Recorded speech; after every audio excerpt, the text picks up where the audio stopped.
YouTube family, what's going on? YCImaging here with another video. And today, well, before we dive into this video, I want to give a quick shout out to Brandon Lee. I actually got this video idea from him. If you don't know who he is, he's a great YouTuber. He does like travel videos and stuff like that. I'll leave a link down in the description. You can check his channel out. But I'm going to be doing a Q&A today. This one's going to be kind of different though. So basically what this is it's going to be a frequently asked questions Q&A. I'm going to be going over the questions that I get like so many times, like the questions that I get like hundreds of times on a daily. I'm just going to cram all those together, and if you are one of the people who constantly ask me these questions, hopefully this will be help to you. So let's dive straight into it. What font do you use? Typically only use a few fonts, these three being my favorite. I use Babus, I use Gotham, and I also use Arial. What camera do you use? Right now I'm using the Sony a6300 as my primary driver, but I was using the Panasonic GH4 for a while. I've also used the Canon 5D Mark IV.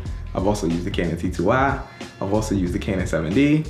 And a handful of other cameras. Typically for whatever video you're watching, if you head over to the description, you can see what camera I'm using. I usually always list it there. Is Premiere Pro better than Final Cut X? I personally don't think so. I think it's all about what you prefer. I personally prefer Premiere Pro over Final Cut Pro X because I don't personally like the interface of it, but again, these programs do the same thing. It's all about what you personally prefer. What's the best camera for beginners? The best camera is the camera that you have access to. Point blank period, man. Like, don't think about it, just get a camera. Whatever camera you have access to, use it, start using it.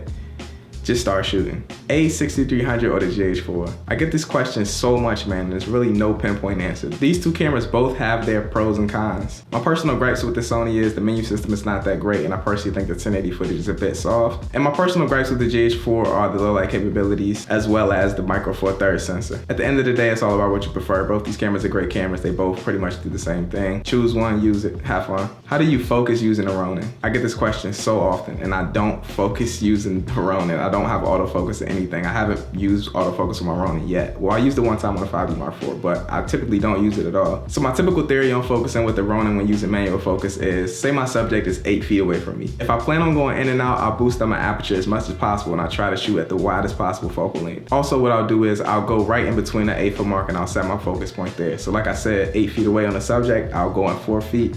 I'll set my focus point there. And what that'll do is it'll make more things in focus than if I'm all the way back 8 feet and I set my focus point there, or if I come in all the way 8 feet and set my focus point there. So if I were to set my focus point right up on the subject, when I back out, a lot of it would be out of focus. And if I set it all the way back there, a lot of it would be out of focus when I'm coming in. So if I set it in between those 2 points, then more often than not, the shot will be in focus. And I'll basically try to choose the most usable shot.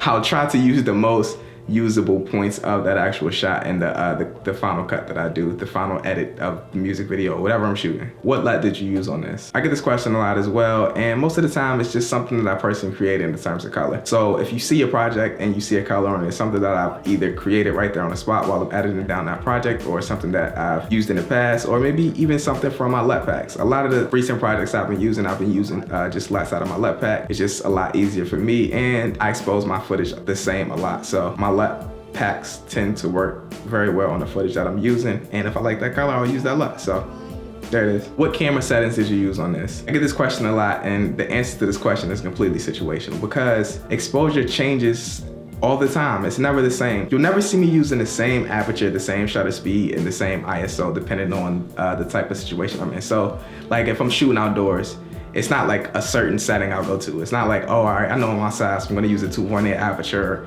and a 60 on the shutter. You know, it's situational. It depends on the light and it depends on the look you're going for. So that question in itself is just completely broad for me. So it's situational, it's never the same. The exposure settings that I use for the video or the video clip that you're looking at will never work for you because you're always in a different situation than I am. What are your export settings? Typically my export settings for video, depending on 4K or 1080 is, I'll do H.264 and I'll do a 2-pass on Premiere Pro. What lens / camera / lighting / stabilizer / whatever did I use for this? I get this question all the time. Basically, what equipment did I use for the video? As I've said before, more likely than not, I'll list every single thing that I'm using in the description of the video. So if you take the time to check out the description, it'll be there. So if you ever have that question, just check the description. That's gonna conclude my frequently asked questions Q&A. If you were one of the people who were asking these questions that I get asked all the time, hopefully this was a help to you. If not, drop down in the comments a question that you would like answered. I'll try to get back to you in the comments. If you enjoyed this video, make sure to leave me a like. Also subscribe to the channel if you haven't already. I would greatly appreciate it. I'm gonna check y'all out on my next video tomorrow. Peace.